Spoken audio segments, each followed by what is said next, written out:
There are few stitches more interesting than the crocodile stitch. And if you've seen this stitch, you know what I'm talking about. If you've seen it in magazines or books on Pinterest or Instagram, and you've just been completely captivated by the beautiful scales within this stitch and thought, yes, I want to try that stitch. So you found yourself some instructions, you worked up a swatch and looked down at your work and realized, well, maybe this just isn't for me because it doesn't look nearly as good as I wanted it to. First of all, you're not alone. This was my exact experience with the crocodile stitch. I saw so many beautiful capes and shawls and mermaid tails and just these amazingly intricate projects that had these beautiful crocodile stitch scales. And I just had to give it a try for myself. My swatch was an absolute wreck. It ended up in my toss pile or frog pile or wherever. And I didn't try the crocodile stitch again for a while. And that's a real shame because it is still one of the most interesting stitches you will ever crochet. It's incredibly fun once you get the hang of it. It's so different compared to all of your other stitch patterns, so it really shakes things up if you need some extra motivation or inspiration for just a really cool and unique project. Doesn't matter what instructions you're following, what pattern you're following, there's one simple thing that you can do that will make all the difference in your crocodile stitches, and it's super simple. That's what I want to share with you today because I think the crocodile stitch is just absolutely wonderful. I think you should give it a try if you've never tried it already, and I think you should give it a second chance if you were like me and you kind of broke up with the stitch some years ago because you realized it just wasn't for you or that you weren't good enough to make it look beautiful. You are good enough, and this simple little trick can make all the difference. Now, to prove my point, I have crocheted 2 swatches using the exact same yarn, just in 2 different colors, so you can see the difference. This is what your crocodile stitch swatch might look like, or your project might look like. And when I personally look down at this, it doesn't feel like it's as neat and tidy as it could be. Some of that is personal preference. I am a little bit of a perfectionist and I am hypercritical of my work. So when I look at this, I say, I could do a little bit better than this. But truth is, I don't know that I could do any better than this without incorporating this little trick. So in this swatch, you'll notice that the scales have a tendency to curl upwards, and it's nothing you're doing wrong. It's just inherent in the stitch that you're using as you crochet this crocodile stitch. And they're a little cattywampus, right? They're just a little bit crooked from one another. And yes, I could block this and I could make some pretty good improvements to this. But that's an extra step, and I don't always want to take that extra step. So if I can cut that out, I will absolutely do that. So this is swatch number 1. If you incorporate this little change, this now becomes the swatch.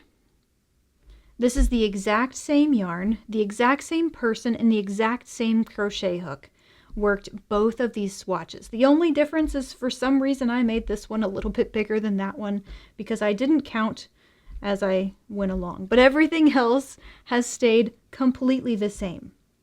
And I look at this and I think, I wouldn't actually have to block this. I'm pretty darn happy with how this looks when compared to this one. Now, if you're a trained eye and you're pretty familiar with crochet, you might be able to look at these 2 swatches and see what the difference is. So I'm going to give you a chance, zoom in on this, see if you can figure it out, guess it in the comments below, and tell me what you think it is. So the difference between this swatch and this swatch is only the direction of the double crochet stitches. If you have paid attention to any of your crochet projects, you might have noticed that the double crochet looks just slightly different on the back side than it does the front side. So when you're working crocodile stitch scales like this, you're keeping the work on the same side. If you've never crocheted a crocodile stitch before, you'll see what I'm talking about later, but if you're familiar, you'll probably understand what I'm talking about. This scale is crocheted kind of in a half round as you go. It's one of the things that makes it the most interesting. But because of that, you crochet the stitches on the same side. So in this swatch, if you look close enough, you'll notice that the front side of the double crochet stitches are showing in all of these scales. And if you look at this swatch, the back side of the double crochet stitches are showing in each of the scales. And that, my friend, is the big secret. That is how you can take your crocodile stitches from this to this. And I'm not saying this is perfect and right and this is what you should do, but if you find yourself in a situation where you have a swatch or a project that looks like this and you think, man, that could be a little bit better, give this a try, because I think this will do it for you. I think this will take your project to the next level so that you're more excited about the project and the stitch. So in order to reverse your double crochet stitches so the back side shows instead of the front side when you're working your crocodile stitches, it's really simple. It's all just in how you turn the work. So now I've got this little swatch ready to go. I've got my framework. I'm ready to start my next row of scales. And in order to make my double crochets, the back side of them, show on the front side of the work, instead of turning the work maybe how you're used to or how your pattern suggests, try this instead. I'm looking at the back side or the wrong side of the work right now, and I'm simply going to flip it like this so that my hook is down here at the bottom and I'm looking at the right side of the work. And since my last row of scales ended up right here and I'm making these kind of opposite of one another, I'm going to focus on this group of 2 double crochets right here for the start of my next scale. And all I will do is gather it in my hands. I've sort of folded this down so that I can see that group of 2 double crochets, and you'll have to bear with me because it's kind of a hard stitch to teach because it's really hard to show what's actually going on. So I'm looking at these 2 double crochets right here, and I'm folding it up so that the first of those 2 is right here and easy for me to have access to. Now I'm going to flip this under just so you can see better on the back side and you don't have so much purple yarn in your face there. I'll make my 5 double crochets just like I would for the regular scale. And honestly, if your pattern suggests something a little bit different, that's totally fine. This will work no matter what the pattern instructions are. The main takeaway here is how to position the work so that the back side of your stitches are showing. So as I'm working this, the front side is showing here, but the back side of the stitches is on the right side of the work. So as we get this scale finished, it'll start to make a little bit more sense. So what do we have? 1, 2, 3, 4, 5. I'm going to chain 1, and then I will simply rotate everything around again because I want the back side of the stitches to be showing. So I know I want this to be that side of the scale. And now I need to work up this double crochet to work my last 5 stitches. So again, I like to just sort of fold this in my hand so that this double crochet is just easier to get to, easier to see. I don't have to think about it. I just hold on to it with my fingers there and make my 5 double crochets.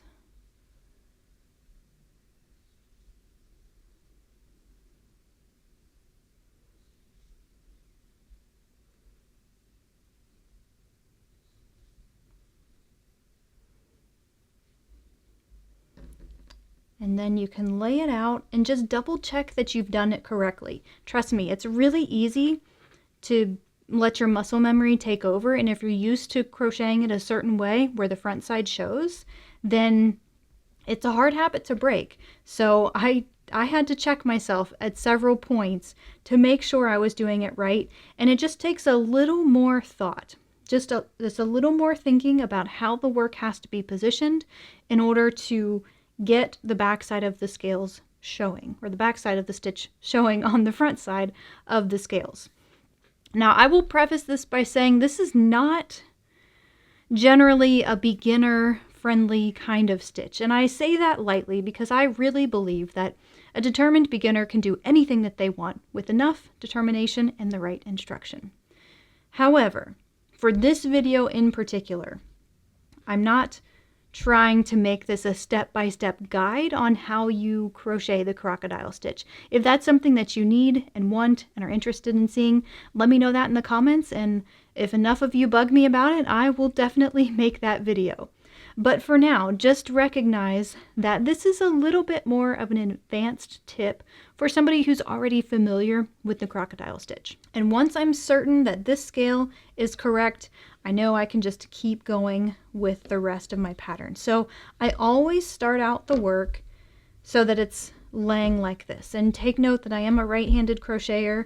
If you're a left-handed crocheter, this will all be just reverse, a mirror image, a reversed image of what you're seeing here. So in crocodile stitches, we skip groups of 2, right? So I'm going to skip this one, and I'm going to focus my attention on these 2 double crochets to set the framework for the next scale. And I'll do that in the exact same way.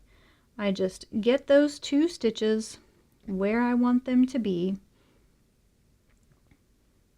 and work my 5 double crochets.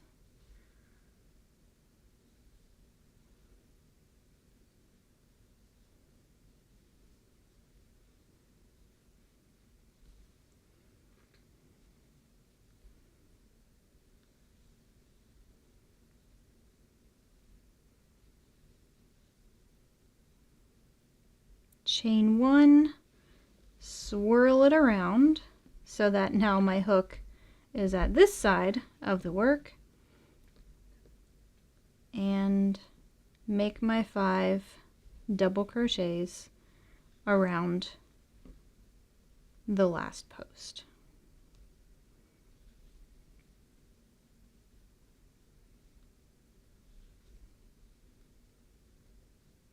So the change is really subtle, but trust me, it's going to take a little bit of thought. For me, I personally had to break a lot of muscle memory, and I had to really sit and think through what needed to happen in order to make the back side of my stitches show on the front side of the scales. Because this isn't like a straightforward stitch, you have to do a little bit more thinking. So if you're struggling with it, don't knock yourself. It really is one of those things where you have to think through it for a while before it really sinks in.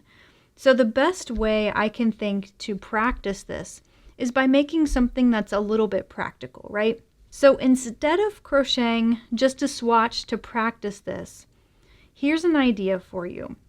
This sort of piggybacks off of one of my ideas that I had last year, where I used these pre-made canvas bags as inserts for my projects, because I hate sewing liners for my bags, but I also hate for my bags to not have liners and some kind of structure to them. Well, the good thing about these is they are really durable, and they're already made, and they're still pretty cheap to buy.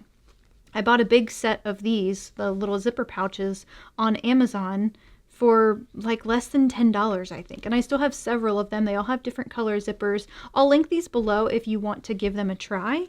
But you don't need these. You can still take the same idea and sort of run with it. If you've got another zipper pouch, maybe something that you've had for a while and you're a little bit tired of the look and you just want to repurpose it into something else, or you have a completely different size canvas bag, because these come in all shapes and sizes. So take the idea and run with it.